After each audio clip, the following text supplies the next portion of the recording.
Hi అండి. ఈరోజు వీడియోలో 6 to 1 year పిల్లలకి ఇంట్లోనే హోమ్ మేడ్గా సెర్లాక్ పౌడర్ని ఎలా ప్రిపేర్ చేసుకోవాలో చూసేద్దాము.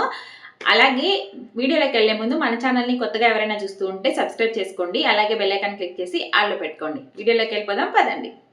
ఫస్ట్ అయితే ఒక బౌల్ నిండా రైస్ తీసుకున్నాను. వీటితో పాటు ఒక టేబుల్ స్పూన్ వచ్చేసరికి పెసలు, ఒక టేబుల్ స్పూన్ వచ్చేసరికి శనగబ్యాళ్ళు, ఇంకో టేబుల్ స్పూను పొట్టుతో సహా మినబ్యాళ్ళు, ఇంకొక టేబుల్ స్పూన్ వచ్చేసరికి కందిబ్యాళ్ళు, ఫైనల్గా ఇంకొక టేబుల్ స్పూన్ పెసరబ్యాళ్ళు.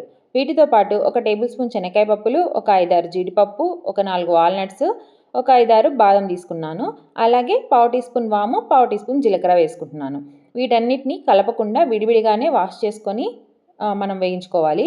ఫస్ట్ అయితే బియ్యం బ్యాళ్ళని ఒక బౌల్లో వేసుకొని 2-3 సార్లు బాగా కడగండి. ఎందుకంటే బ్యాళ్ళలో ఏమన్నా పురుగులు పుచ్చులు ఏమీ ఉండకుండా చూసుకుంటాము. బట్ ఒకసారి కాకపోయినా 2-3 సార్లు మంచిగా వాష్ చేసుకోండి.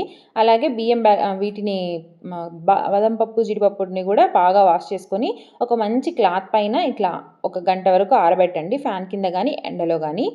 బాగా ఆరిపోయిన తర్వాత ఒక కడాయి తీసుకొని ఈ బియ్యాన్ని వేసుకొని లో ఫ్లేమ్లో దోరగా వేయించుకోవాలి. ఇవి వేగడానికి చాలా టైం పడుతుంది లో ఫ్లేమ్లో వేస్తున్నాం కాబట్టి. వాము జీలకర్ర అనేది బియ్యంతో పాటు వేయకూడదు. ఆల్మోస్ట్ బాగా వేగిపోయాయి, ఇంకా 2 మినిట్స్లో దించేస్తామనగా వాము జీలకర్ర వేసుకొని ఒక 2 మినిట్స్ వేయించుకొని దించేసుకోవాలి. బియ్యంతో పాటు వాము వేసామంటే జీలకర్ర కానీ మాడిపోతాయి అన్నమాట. అవి చాలా సన్నగా ఉంటాయి కాబట్టి. ఇంకా ఆల్మోస్ట్ వేగిపోయాయి. వీటిని అయితే పక్కన తీసి పెట్టేసుకుంటున్నాను. తర్వాత అదే కడాయిలో వాల్నట్స్, బాదం, జీడిపప్పు కూడా వేసి లో ఫ్లేమ్లో దోరగా వేయించుకొని చల్లారిన తర్వాత మిక్స్ చేసుకుందాము. మిక్సీలో ఇవన్నీ ఇంకా కలిపేసుకొని మెత్తగా మిక్సీ చేసుకోవాలి. మీ బేబీ 6-7 మంత్స్ అయితే ఈ పౌడర్ని మీరు జల్లెడ పట్టుకోండి. లేదు 8 మంత్స్ 9 మంత్స్ అయితే పర్వాలేదు. అప్పటికి కొంచెం తినడం మింగడం వాళ్ళకి అలవాటు అయిపోయి ఉంటుంది కాబట్టి కొంచెం లైట్గా బరకగా ఉన్నా ఏం పర్వాలేదు. మంచిగా ఉడికించి పెడతాం కాబట్టి వాళ్ళు తింటారు. 6-7 మంత్ ఎందుకంటే వాళ్ళకి అప్పుడప్పుడే మనం ఫుడ్ అనేది స్టార్ట్ చేస్తాము. వాళ్ళకి అప్పుడప్పుడే వాళ్ళు మింగడం అనేది నేర్చుకుంటారనమాట. వాళ్ళకి అంత పలుకులుగా ఉండేది పెడితే అంత బాగోదు కాబట్టి నేనైతే మెత్తగా జల్లెడ పట్టాను అనమాట.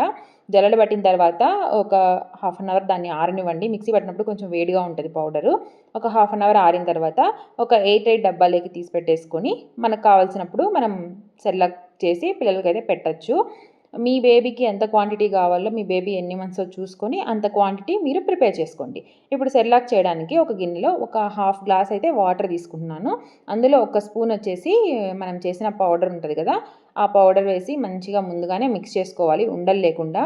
పొయ్యి మీద పెట్టిన తర్వాత కొంచెం ఉండ కనిపించింది అనుకో, ఆ వేడికి మనం ఎంత కలిపినా అది నార్మల్గా అవ్వదనమాట. ముందుగానే ఉండలు లేకుండా అంతా కలిపేసుకొని తర్వాత స్టవ్ మీద పెట్టుకోవాలి.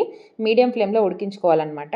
ఇట్లా కలుపుకుంటూ ఉడికిస్తే మనకి థిక్గా అవుతుంది అనమాట. థిక్గా అయిన తర్వాత దీని టెక్స్చర్ వచ్చేసి ఎట్లుండాలంటే నెయ్యిలాగా ఉండాలన్నమాట. మరి వాటర్ లాగా కారిపోకూడదు, మరీ గట్టిగా ఉండకూడదు అనమాట. మనకు నెయ్యి ఉంటుంది కదా, ఆ నెయ్యి టెక్స్చర్ వచ్చేలాగా మనం ప్రిపేర్ చేసుకోవాలి.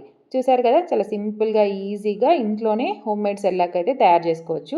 ఇంకా దీంట్లో చాలా రకాలు ఉన్నాయన్నమాట. అవన్నీ కూడా నేను మీకు తొందరలో చేసి పెడతాను. టెక్స్చర్ అయితే చూడండి చాలా పర్ఫెక్ట్గా వచ్చిందనమాట.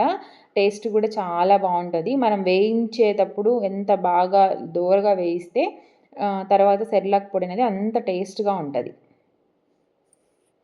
చూసారు కదా, ఇంట్లోనే ఈజీగా సెర్లాక్ పొడిని ఎలా ప్రిపేర్ చేసుకోవాలో. మీ బేబీ ఏజ్ని బట్టి మీకు ఎంత క్వాంటిటీ కావాలో అంత క్వాంటిటీ అయితే ప్రిపేర్ చేసుకోండి. అలాగే ఈ వీడియో ఇంకా మీకు యూస్ఫుల్ అనిపిస్తే లైక్ చేయండి, మీ ఫ్రెండ్స్ అండ్ రిలేటివ్స్కి షేర్ చేయండి.